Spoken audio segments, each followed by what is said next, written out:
शिवाय, शिव जी सदा सहाय। ओम नमः शिवाय, गुरु जी सदा सहाय। ओम नमः शिवाय, शिव जी सदा सहाय। ओम नमः शिवाय, गुरु जी सदा सहाय। ओम नमः शिवाय, शिव जी सदा सहाय।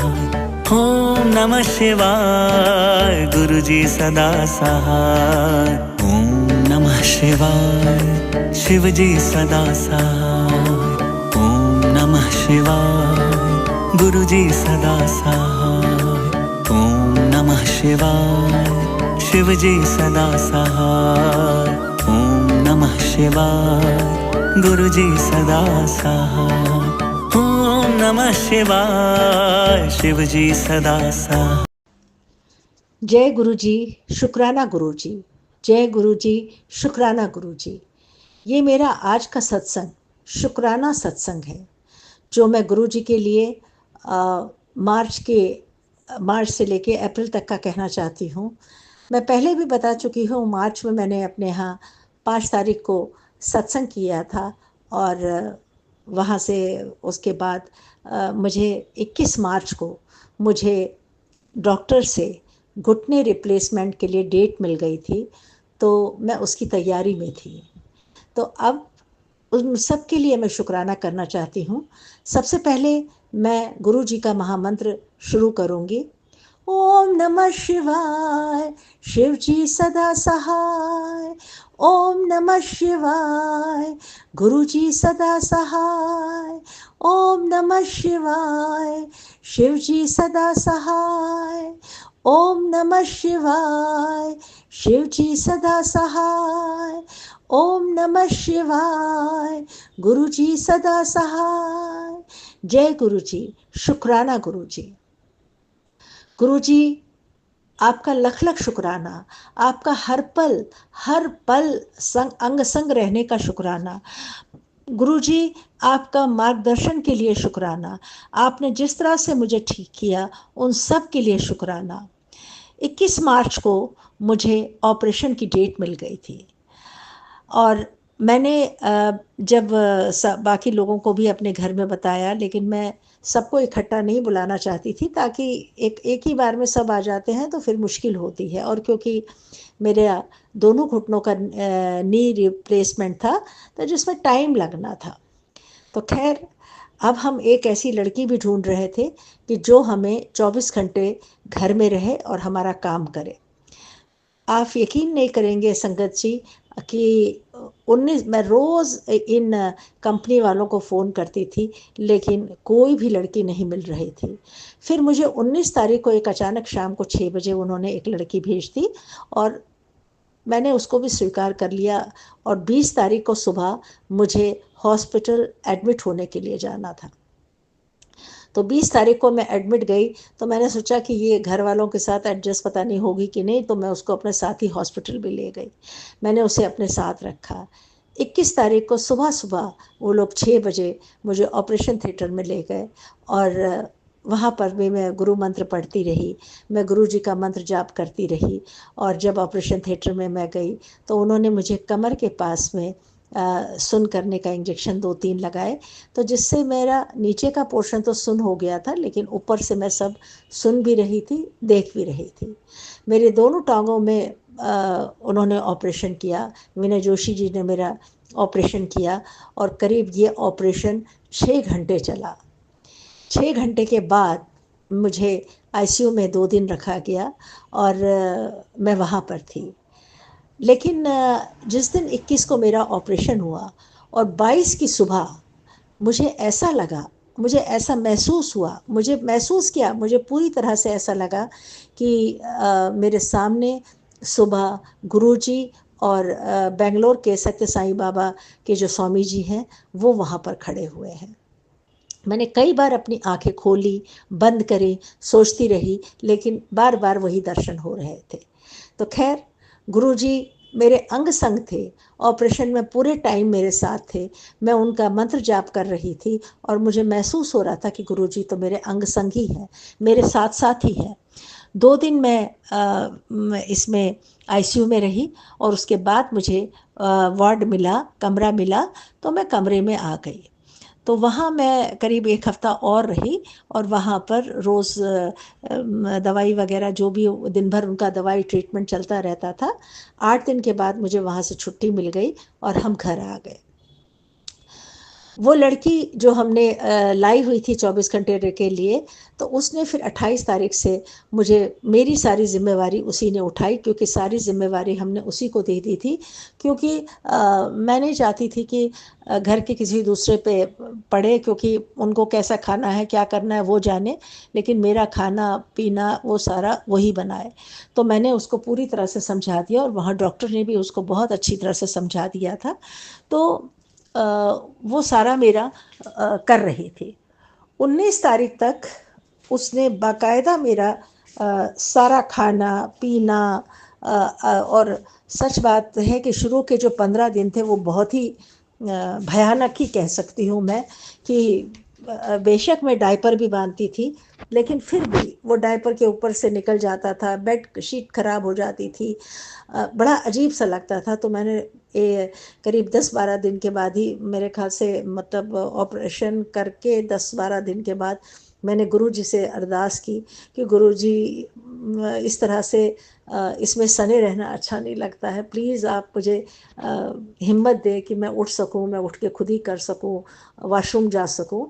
तो ख़ैर एक दिन तो उन्होंने हिम्मत दी, तो मैंने किसी तरह से बिस्तरा ख़राब नहीं किया, दूसरे दिन हो गया। लेकिन फिर उसके बाद धीरे-धीरे उन्होंने मुझे हिम्मत दी, मैंने वो धीरे-धीरे सब बंद कर दिया। मैं धीरे पकड़ कर के वॉकर के सहारे, उसके सहारे वॉशरूम में जाने लगी। तो गुरुजी आपका लख-लख शुक्राना, आपने मुझ में इतनी हिम्मत दी, आपने मेरा हाथ पकड़ के रखा, आपने मेरा साथ-साथ रहे आप मेरे, तो जिससे मैं बहुत अच्छी तरह से फिर अपना सोती थी और मुझे अच्छा सुकून भी मिलता था। नहीं तो मुझे ऐसा लगता था कि मैं कीचड़ या दलदल या पेशाब के दलदल में लेटी हुई हूँ। तो गुरुजी आपका लख-लख शुक्राना कि आपने मुझे उस तकलीफ़ से उबारा। 19 तारीख तक उस लड़की ने मेरा हर तरह से वैसे ही किया जैसे डॉक्टर ने कहा था। और 19 तारीख की शाम को ही उसने मुझे बोला कि उसके पिताजी की तबीयत ख़राब है, मैं जाना चाहती हूँ। मुझे ये लगा कि 1 महीना इसको हो गया है और इसको 2 दिन की छुट्टी तो मिलती है, तो अब इसको जाना है तो जाने दो, कोई बात नहीं, मुझे तब तक बाकी घर के लोग देख लेंगे। लेकिन वो 19 तारीख को चली गई और आज अब तो मतलब 3 तारीख हो रही है, 3 मई हो गई, वो गायब ही हो गई। मैं बड़ी कोशिश करती रही कंपनी वालों को रोज़ फ़ोन करने की, सब कुछ, लेकिन कोई जवाब ना आया। खैर फिर हमने उनसे, क्योंकि वो 3 रिप्लेस करते हैं, 6-7 दिन के बाद एक आई भी तो वो किसी काम की नहीं थी, 1:30 बजे आई और 4 बजे हमने उसको वापस विदा कर दिया। मैंने गुरुजी से अरदास करी, गुरुजी आपने मेरा पहला वाला महीना तो ठीक-ठाक से निकाल दिया और मेरी टाँगों का समय जो है कम से कम 3 महीने है। मेरी आपसे हाथ जोड़कर अरदास है कि आप ही किसी काम वाली का बंदोबस्त करिए कि कोई आ जाए, वरना कैसे होगा, कैसे चलेगा ये सारा काम। तो खैर गुरुजी ने शायद मेरी अरदास को सुन लिया और उन्होंने एक और दूसरी लेडी को भेज दिया, तो वो काम करने के लिए आ गई।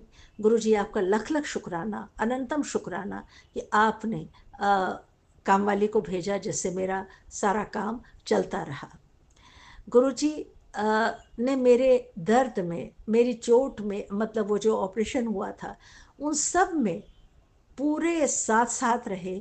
हर तरह से उन्होंने मेरे दर्द को बाँटा और हर तरह से उन्होंने मुझे एहसास कराया कि कोई बात नहीं, सब ठीक हो जाएगा।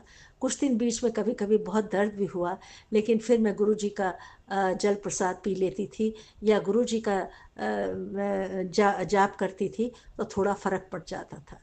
तो खैर दिन बीतते चले, हम आगे बढ़ते चले और अब तो आज करीब अब दूसरे महीने की कगार पे हम हैं। आज 3 तारीख को हो गई है और 21 तारीख को मेरा 2 महीने हो जाएंगे और उसके बाद भी अभी मुझे और थोड़ा आराम करना है जब तक वो सारा अंदर की स्वेलिंग ना ख़त्म हो जाए। लेकिन गुरुजी का हिम्मत वाला और बताने वाला हमेशा मैसेज आता है कि चिंता न कर, डॉक्टर का काम अपना करना है, मेरा काम अपना है, तो खाना है। और ऐसे हालातों में भी बैसाखी के दिन और एक और दिन सोमवार के दिन मेरा किसी भी तरह मन नहीं लग रहा था। जाने क्यों मेरा मन नहीं लग रहा था, मुझे ऐसा लग रहा था कि मैं आश्रम चली जाऊं। तो मैं बैसाखी के दिन उसी लड़की के साथ में आश्रम गई। मैंने बहुत अच्छी तरह से उस दिन दर्शन करे, वहाँ लंगर भी खाया और आइसक्रीम भी खाई, और मैं दर्शन करके वापस आई। मुझे इतना सुकून मिला, मुझे इतना अच्छा लगा कि जिसकी कोई हद नहीं है। उसके बाद अभी एक सोमवार के दिन मेरा दिल फिर से बेचैन सा हो रहा था, और मैं उठ के वहाँ के लिए चली गई। जब मैं वहाँ गई तो मुझे जो शटल वाली वो थी गाड़ी, तो उसने कहा, आंटी जी जब आपको इतना दर्द ये था प्रॉब्लम, तो आपको क्यों आई थी आप? हमने कहा वो गुरु जी का काम है, उन्होंने बुलाया था तो मैं आ गई। तो खैर वो फिर उसने कुछ कहा नहीं, लेकिन उस दिन भी मैंने बहुत अच्छी तरह से दर्शन करे।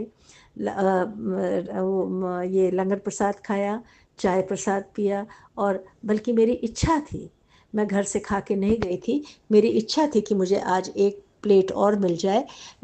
उस दिन ब्रेड पकोड़ा था और उसमें हलवा था। मैं चाहती थी कि गुरुजी मुझे एक और प्लेट दे दें तो मेरा मुझे अच्छा लगेगा। तो एक खा करके मैं बैठी हुई थी, तो वो अचानक ऐसे ही आया, तो कहने लगे आप ये ले लीजिए। मैंने ले लिया। मुझे इतनी खुशी हुई, और मैंने लख लख शुक्राना गुरुजी का किया कि गुरुजी आपने मेरी ये छोटी सी जो मुराद थी वो भी पूरे कर दी। और मैं जल प्रसाद लेकर के उस दिन भी वापस आ गई। गुरुजी ने मुझे काफ़ी दूर तक किसी संगत के साथ ही भिजवा दिया, और मैं फिर वहाँ से थोड़ी दूर ही था, वहाँ से मैं फिर अपने घर आ गई। और घर आके लेट गई तो थोड़ा आराम, थकावट तो हो रही थी, लेकिन वहाँ तक गई और वापस भी आई। लेकिन इधर जो काम वाली का भी स्यापा था, तो उसको भी किसी तरह से निभा रही थी। थोड़ा सा उठते थे, अपना काम के लिए तो उठना ही था, बाकी लोग तो खैर कर ही रहे थे। लेकिन गुरुजी ने ऐसी हिम्मत दी कि मैं हाथ पकड़ के दीवार के सहारे अपना आप ही खुद करती रहती थी अपना काम, ताकि मेरा ठीक ठाक हो जाए। इतनी देर में फिर गुरुजी ने वो काम वाली भी एक भिजवा दी, तो जिससे वो उसने संभाल लिया और सफाई कर ली, बर्तन का हो गया, तो मुझे थोड़ा बहुत सुकून मिल रहा था। तो कुल मिला के गुरुजी ने हर पग पर, आज भी मैं गुरुजी का जो तिलक लगाती हूँ उनके स्वरूप पर, और उनको कटोरी में थोड़ा सा जल ले करके वो साफ करके, क्योंकि एक बार गुरुजी ने मुझे बोला था कि मेरे माथे पे लगा हुआ ये तिलक, इसमें बहुत सा आशीर्वाद, इसमें बहुत सारा आशीर्वाद भरा होता है, और इसको तू बेकार मत किया कर। तो उस दिन के बाद से मैं उस कटोरी में थोड़ा सा जल लेके, और गुरुजी के माथे का तिलक और चरणों का तिलक जो है उसी में डाल देती हूँ। तो मैं अपने सर में भी कभी लगाती हूँ, लेकिन आजकल मैं अपनी दोनों घुटनों पर उस तिलक पे जो चंदन का तिलक जो उतारती हूँ वो लगाती हूँ, और उससे धीरे धीरे वो मेरा दर्द भी ठीक हो रहा है, और सूजन भी धीरे धीरे कम होती जा रही है। तो क्योंकि ये गुरुजी ने कहा था, तो मैं आजकल वही पे करती रहती हूँ।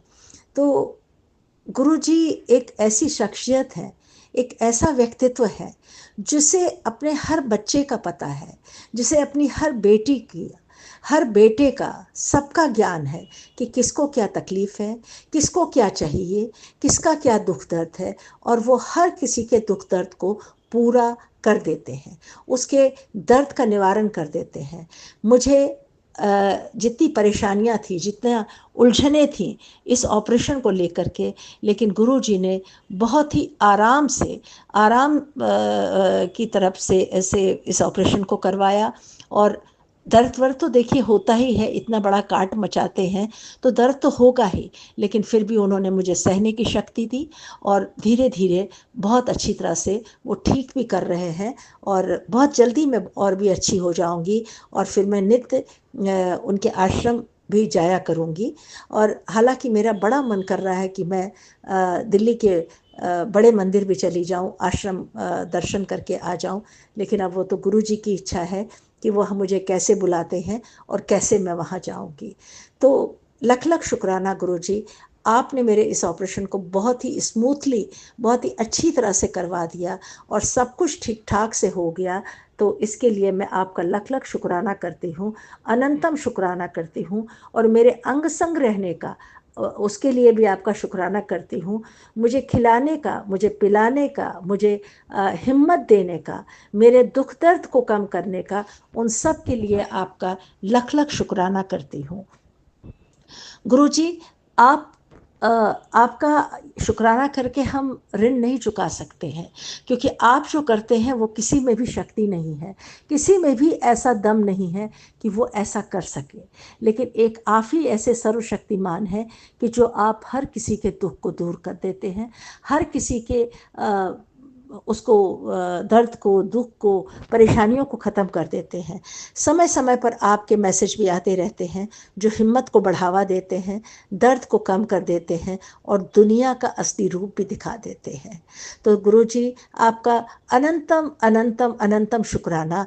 और मैं एक शुक्राना करके, मैं ऐसा नहीं है कि मैं आपका शुक्राना वाकई में अदा कर सकती हूँ। आप ऐसी शख्सियत हैं, हम अगर लाख बार भी शुक्राना करें तब भी हम शुक्राना नहीं कर सकते हैं।